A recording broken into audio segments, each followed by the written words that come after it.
So, good evening, YouTube. Happy Saturday. Hopefully everyone's having a wonderful weekend. I know I am, because I ain't playing FIFA tonight. So I'm going to be in a chilled mode rather than an angry, aggressive mode. Don't forget, if you haven't checked out the videos on the channel from earlier on today, do go and check them out.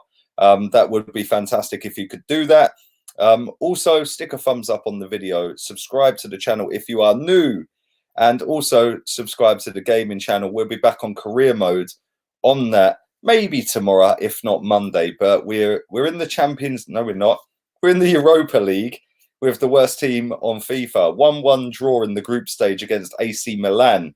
So yeah, it's been really good. Really enjoying doing that actually, without doing it as Arsenal. So yeah, that's kind of cool. Also, if you want to become a member of the channel and you are on YouTube Premium and you're from the UK, Ireland, South Korea, Japan, or Brazil, hit the link just there that says join. You get 1 month for free on YouTube to the membership scheme on the channel if you're on YouTube Premium from them countries.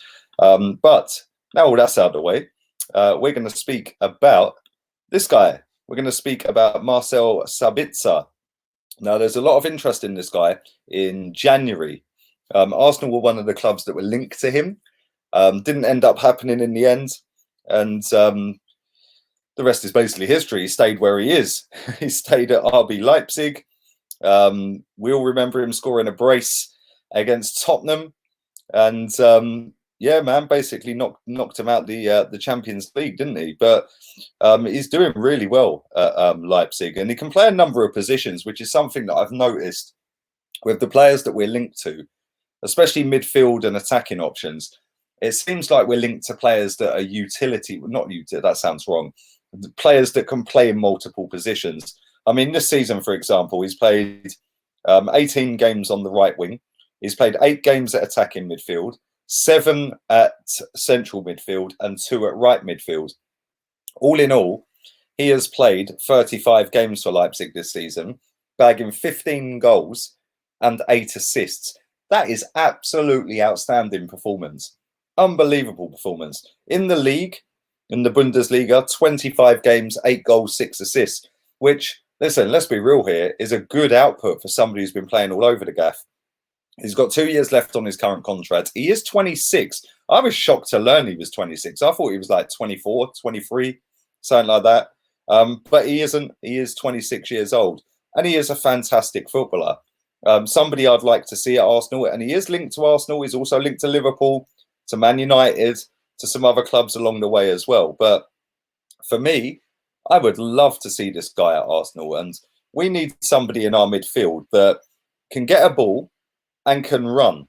Yeah, I know we've got Pepe, I know we've got Martinelli, but both of them didn't really feature so much under Arteta, especially Martinelli, which was a bit of a shock. Under Unai Emery, again, Pepe was in and out, shake it all about.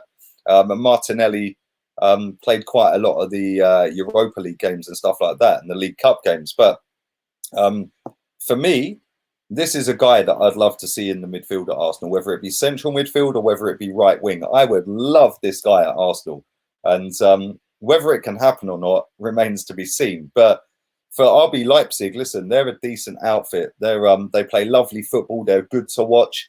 The way they dismantled Jose's Tottenham, you know, they've got Timo Werner up front. They're going to get decimated a little bit this summer, I think, because they've got some good players that are running down contracts there. And whether they sign them up real quick or not remains to be seen. But listen, they've got 2 centre-backs there that are decent centre-backs. They've got this guy. They've got the Timo Werner up front.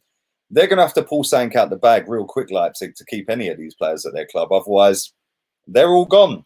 But like I said, we are linked to him. Whether that means we sign him or not, and whether that means we're playing right wing or not, remains to be seen. Personally, I'd play him in and around the striker, just off the striker. I think that's probably his best position for me. What do you guys think? Leave it in the comment section down below and let me know your thoughts on that one.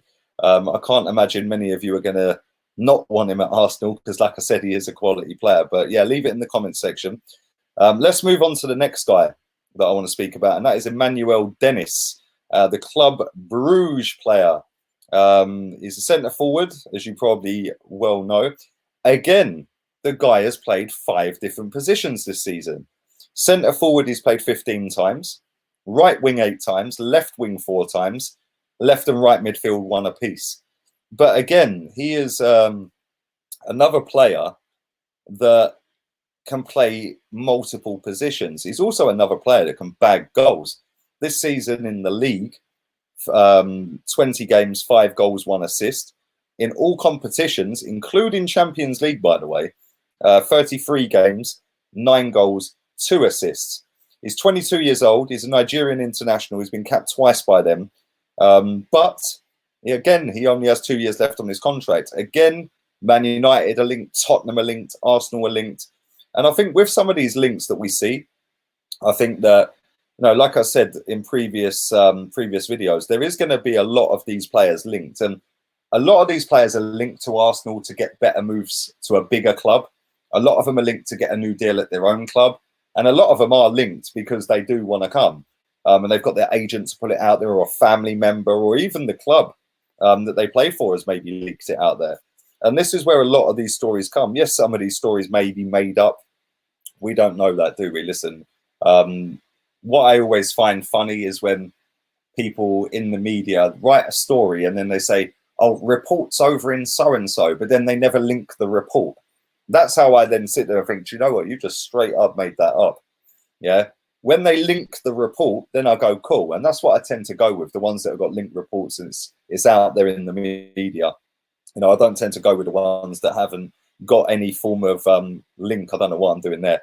But this kid is decent. He is very, very decent. And we're going to be under pressure to do something with Aubameyang in the next couple of weeks or so, the next month or so maybe, because like we know, he is coming down to the last year of his contract on the 30th of June. Soon as we click into July, we're done. We're finished. He can do whatever he wants. So in the next 7-8 weeks or so, we need to do something. And listen, just because there is no football at the moment doesn't mean that we should be sitting on our hands going, okay, cool. Well, yeah, there's no football. Let's just leave Aubameyang to do what he likes. No, tell him straight. Sign the deal or leave. And if you're not signing the deal, we're going to shop around for you and we'll find you a club, bruv. And listen, I'd be open to a young striker coming in. Whether that means we keep Lacazette or not, I don't know. But I'd be happy if Aubameyang stayed. Don't get me wrong. But I genuinely can't see it. If both of them left, depending on what kind of money we get from Laka and Aubameyang, depending on where we spend that money and what we do with that money, depends on whether I'd be over the moon with it. Listen, Laka can leave. I'll be happy if he left.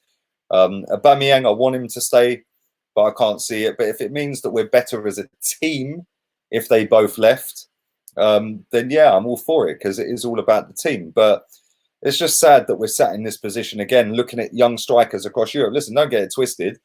It's always nice to get the young talent into the club and make your team a little bit better and nurture them and maybe sell them on for a few quid or get a breakthrough like Martinelli that kicks on and goes boom and just comes in and hits the ground running.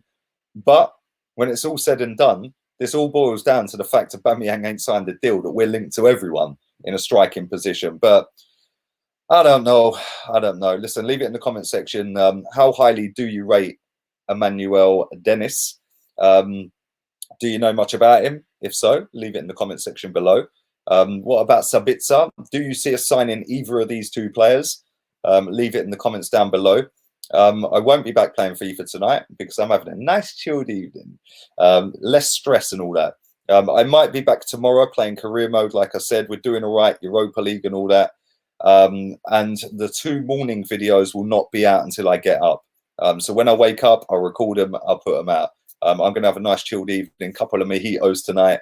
And yeah, it's going to be kind of chilled. So listen, whatever it is you're doing tonight, have a wicked evening. And thanks for all the love on the videos recently. Do stick a thumbs up on the video. Do subscribe if you're new. Subscribe to the gaming channel. And I'm going to leave you all to enjoy your weekend. I'm out of here. Laters, peeps.